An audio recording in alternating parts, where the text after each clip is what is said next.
Hi everyone, it's QuickyBaby and welcome back to World of Tanks. And now that we've had them for a couple of weeks, I feel like I've played enough of the random events that were added into the game in update 1.23 so that I can give an opinion.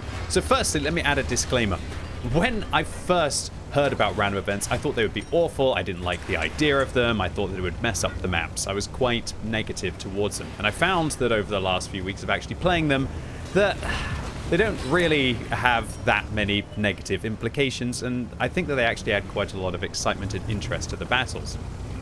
And I'm going to be telling you why in today's video. So what exactly are random events? Random events are kind of telegraphed inside the battle, where either, for example, on Himmelsdorf, the train is going to start moving, which provides moving cover, or, for example, on the hill, a Zeppelin might come and crash and create new opportunities to be able to traverse from the top to the bottom.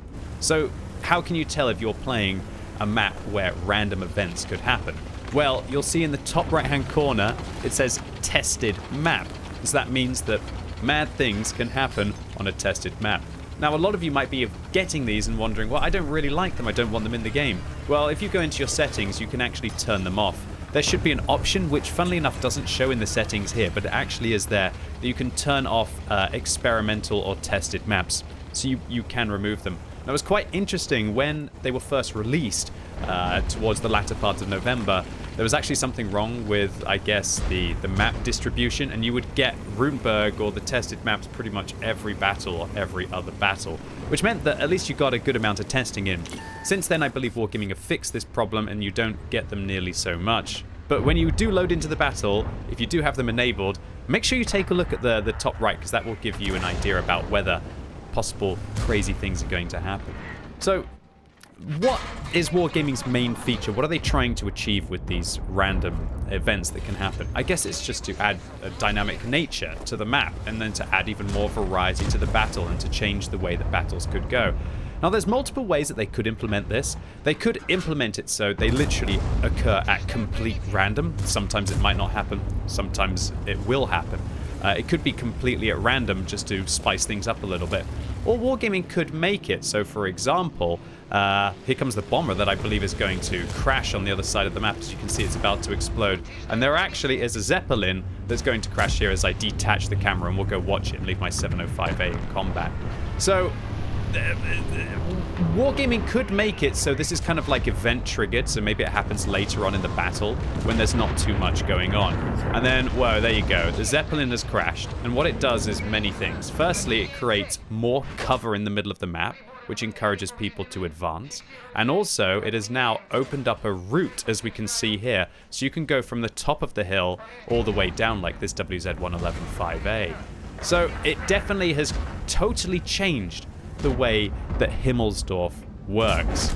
Now, just a word of advice, don't be caught when things are happening. When, for example, rubble flies, when the blimp lands on you, if the train crashes into you, you are not going to be very well. So make sure you don't get caught in harm's way. And you will see on the map that there's like a red smoke screen, and you can see on the map exactly where the issues might occur. So don't get caught, and it could prove very interesting. But I'm going to show you just how this has just opened up. So much fun. Trust me, you don't want to be below a 100-ton tank coming down the hill on Himmelsdorf. Oh my word. And so that means now that suddenly this IS-4, who thought everything was safe and he kept everyone in front of him, has suddenly got a very angry Soviet tank just crunching down. I rammed the WZ-111-5A for 600. I rammed the IS-4 for 243 and finished it off with another shot. And now we can turn our attention to the Rinoceronte. And this rubble, it's also given us another opportunity to go completely hull down in this situation. So it has added a lot more opportunity to the map. Now, it's going to be very interesting to see whether players are able to adapt to the scenario, whether they're going to be able to handle the changing maps. And it definitely will kind of benefit the faster vehicles to be able to react to it. However, as we can see, sometimes it's the slower, heavier tanks that actually benefit from it, as new cover is created and new opportunities to use your weight. What goes up must come down, at least on the top of the hill on Himmelsdorf. So I had lots of games where exciting things happened, like this. Now look, a lot of you are probably thinking, wow, this looks amazing, looks like the coolest thing ever inside World of Tanks, right? Yeah, you do get that initial impact. You do get that initial impact, but as with everything, after a while, you kind of just take it for granted. And while it definitely has been impactful with that initial impact, and it also will add to the variety of the game, which it's hard to quantify how much that makes the game better. But I would say that after the initial wow factor of kind of like, oh, there's been a huge Zeppelin crash on Himmelsdorf and it's changed the way the map works, you stop thinking about the actual crash itself and the visual splendor of it, and you start thinking about how it impacts the mechanics. And it'll be very interesting to see if Wargaming tie these random events not just to occurring randomly, but for example, if there's a stalemate later on in the battle. Because undeniably, opening up a new path to be able to traverse from the top to the bottom and to have new rubble to be able to encourage people to try and flank and to be able to try and get some side shots in will accelerate the game. However, trust me, you're going to have your wits about you. Now we're rolling out on Ruinberg in a T95. Absolutely perfect for the T95, right? Slow, lumbering beast, close quarters map. You want to have as much Ruinberg in your life as you possibly can. Now, the way that Ruinberg changes is there's a big crash that happens towards the west of this map. And around the west of this map, it opens up new opportunities to be able to push and flank your opponents. So it definitely helps in accelerating Ruinberg within that regard. However, with new opportunities, means that certain vehicles, like the T95, might actually end up not benefiting nearly as much as other turreted tanks, for example. So it'll be very interesting to see how random events impact the different classes inside the game. I think heavies, from my opinion, seem to be the ones that benefit most from these random events because it accelerates the heavy tank engagement for the most part. I don't really feel the impact on medium tanks and light tanks is nearly so much, and I'd say that almost it's probably more of a negative towards those kind of tanks because they want the battle to go on to the latter part.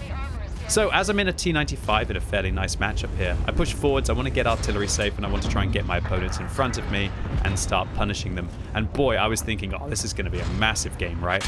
Look at everyone bouncing off me apart from the gold round on the VZ55, going to put a round into the lower part of the Mittlerer. But oh wait, what happened? The wall to my side just crashed? And uh-oh, that is not good news, right? So as you can see on Ruinberg, it opens up the path through the center so that now it is no longer just a linear fight along the paths. And so what happens? Well, the Conqueror starts hitting me, and now I have to turn my armor towards the Conqueror, and I have to expose myself to the Mittlerer and the VZ55. So for a tank like the T95, this was actually horrible. Because now a pathway where I could keep all of my opponents in front of me turned into being able to getting flanked. And so you definitely have to have your wits about you. And unfortunately for the T95, it's hard to be able to fall back when you're locked down in a position when a whole new street just opens up. And while it does add variety to the map and it makes it a lot more exciting, it definitely changes World of Tanks from being more of that kind of chess game where you put your piece into the optimal position and then use it to be able to win the battle. The game definitely feels a lot less expected. Now, as with all situations where you have to adapt to something that happens dynamically, you could argue that this is going to increase the skill cap inside the game.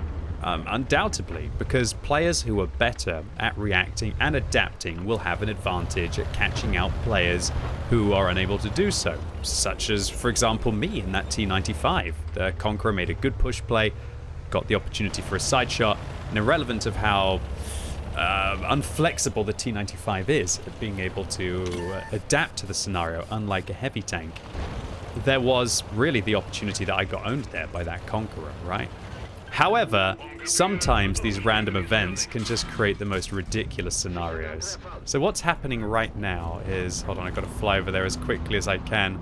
what's going to happen, I believe, is a plane is about to crash into the end of the tunnel on this Japanese port map. And there we go. The plane is going to crash. Boom! And suddenly, the enemies are actually blocked off. And oh, how unfortunate. When a Skoda T56 and an M4Y can no longer fall back, one gets ammo racked. Skoda puts one shot into me. Hopefully I'm going to get forwards to avoid his second shell. And he's caught reloading with no opportunity to escape from the higher tier heavies. So, wow. I mean, you couldn't really script this, right? I mean, maybe Wargaming did. Maybe Wargaming have sensors in place that when there's too many tanks in one part of the map that it triggers these events. Because that one happened very early on. That happened about 1.5 to 2 minutes into the battle. And now it's completely blocked off that alleyway. And while it definitely benefited our team in the short term, what you're going to see is that it actually really doesn't benefit our team in the long term from that perspective. Because we're going to lose the south of this map. And we're going to get locked in place by an AMX M451. And what can I do in a mill here when there's an AMX M451 to my left? They're locking down the 260. The enemies have the south, and they're going to be able to win that. And now, there's previously what I would have done is I would have doubled back, gone through here, gone through this alleyway, and then I would have tried to provide an extra angle on the AMX, or I would have advanced and I would have been able to try and flank them. But now, that is simply not the case, unless, alternatively, I wanted to go all the way round here instead, all the way back through the tunnel, where I'm going to expose myself to all of the tanks down towards the south to be able to make that flanking play. And suddenly, something that was advantageous to you and allowed you to catch two vehicles now means that you get caught with no opportunity to go from the south to the north to stop somebody who's located up there. So, wow, just one tiny change to a map massively changes the tactical implications. Now, there's one thing that has me very worried about these random events, and that is whether, one, they could be considered to be predictable, and so that people are going to amalgamate themselves in the same position and simply just wait for the event to happen and then play out. So far, I feel that the event doesn't happen every single battle. It's probably only happening about 1 in 3 battles. Another thing that Wargaming have to consider is what's the length of time, or what are the triggers going to be for the event to happen, if, of course, it happens. Because I guess with Wargaming testing these maps, eventually they might have it so that it just becomes the normal kind of World of Tanks map. And if they do become the normal World of Tanks map, it'll be very interesting because that'll now be World of Tanks. It'll be World of Tanks, not you choose to play random events inside World of Tanks. And the issue with that is that if it does become the norm, what kind of implications will it have for the speed of the battle? Now, I don't know about you, but I feel that World of Tanks is already fast enough as it is. I really don't want it to get any faster personally. It already feels as if turbo games are just so unsatisfying inside the game. I really want the battles to last for at least 7 minutes, if not 10 minutes. And however, when you have events like a whole series of bombs coming down and literally just destroying the entire city, we're literally within the first 1 minute and 45 seconds. Now, you've basically accelerated the way that the game can go. Previously, there were only 2 avenues which you could progress. You could go through the east, which was easily defensible, the west, which was easily defensible, but now look, it's been opened up and suddenly we've got 2 auto-loading mediums that usually wouldn't be in this part of the map just crunching through. And unfortunately for me, I do end up getting caught out by 2 T57 heavies. That's pretty much just a nightmare in World of Tanks. Luckily, they whip most of their shells. I get an ammo rack. I look behind me thinking, oh, that's where I was in the T95 earlier when I got flanked, right? And it's quite interesting that Wargaming have even thought about putting like little plateaus like up on here to defend different areas. So the 60 TP fires an HE shell at me. I return fire with an armor-piercing round, removing them from the battle. And we are less than 3 minutes into this game, 2 minutes and 45 seconds if we're being exact. And I feel like this battle is just gone from 0 to 100 in just a couple of seconds, right? And it's all because now there are more opportunities to flank. We've take their heavy tanks out of their camping positions. We're able to get the crossfire in. The autoloader's impact is now completely diminished as they don't have the hit points to continue to be a threat. And we are able to just sneak through. We would be able to dig out anyone who was sitting up on that position. We've now forced the Jagdpanzer 100 back, and this IS-4, who's usually an absolute tick to be able to dig out from this position, is now just pretty easy to be able to flank. And unfortunately, I didn't think about the 277. But let's accelerate the replay here, and we'll see how long it lasts, because really from now, it was more of a formality. This battle, if we look at the screen at the top, it's more or less over. We're 4 tanks ahead and we're 4,000 hit points up 4.5 minutes into the battle. And that is one of my biggest concerns for random events. The last thing that I want to see is the game getting even faster. Over the years, Wargaming have added more and more tools to allow you to progress the game. Turbos on tanks that used to be limited to 13 kilometers an hour, then to 20 kilometers an hour, now with the turbo 25 kilometers an hour. Field mods that allow tanks to go even faster because they can improve their ground resistances, their reverse speeds, their top speeds. Damage per minutes have increased. Hit points have scaled up a little bit with the durability device and towards the lower tiers of World of Tanks, but low tier games are still quite often absolute blowouts and very quick anyway. And so if there's any advice that I have for Wargaming, it's just be very careful with how these events are implemented and whether they are literally just going to allow more opportunities for tanks to be able to push through and break the stalemate too early into the battle. I personally would like to see these events not happening within the first 2 minutes. I would personally like to see them happen in games which would otherwise be draws. And I feel like that would be an immense value impact for the random events, so that later on in the battle, when a stalemate occurs, that a random event happens to be able to spice up the game. I don't really like the fact that they're happening so early in many of the battles that just turn into a snowball quicker, and frankly just an unrewarding vibe and battle, apart from the initial impact of the event itself. Sure, after you've played 100,000 battles of World of Tanks and suddenly something exciting happens and all flashy in the first 2 minutes, it's fun. I'm just trying to think about the longer impact of if this does become the norm in World of Tanks. But the last thing that I would want is this game to get faster. So, overall, my conclusion even to random events. At first, I was very skeptical. Now I'm a lot more optimistic about how Wargaming are implementing it, and I think that they do have a good opportunity to spice things up, for lack of a better term, with the random events.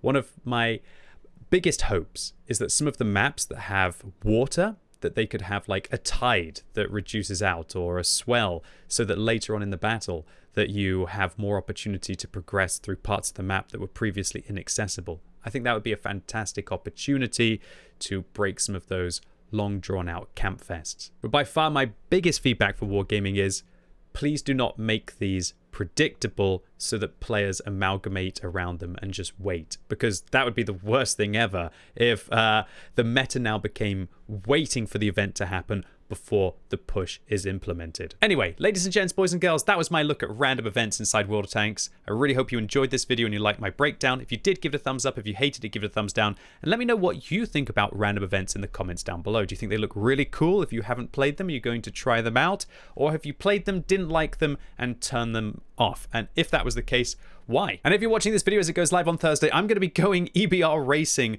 for the very first time with all of the other contributors. So come along as I prove that I am the worst EBR driver on the server, but you're going to all be able to get some pretty cool Twitch drops for it. So really looking forward to seeing you all live right now on twitch.tv/QuickyBaby. And as always, thank you so much for watching. You've been epic, and hopefully I'll see you soon.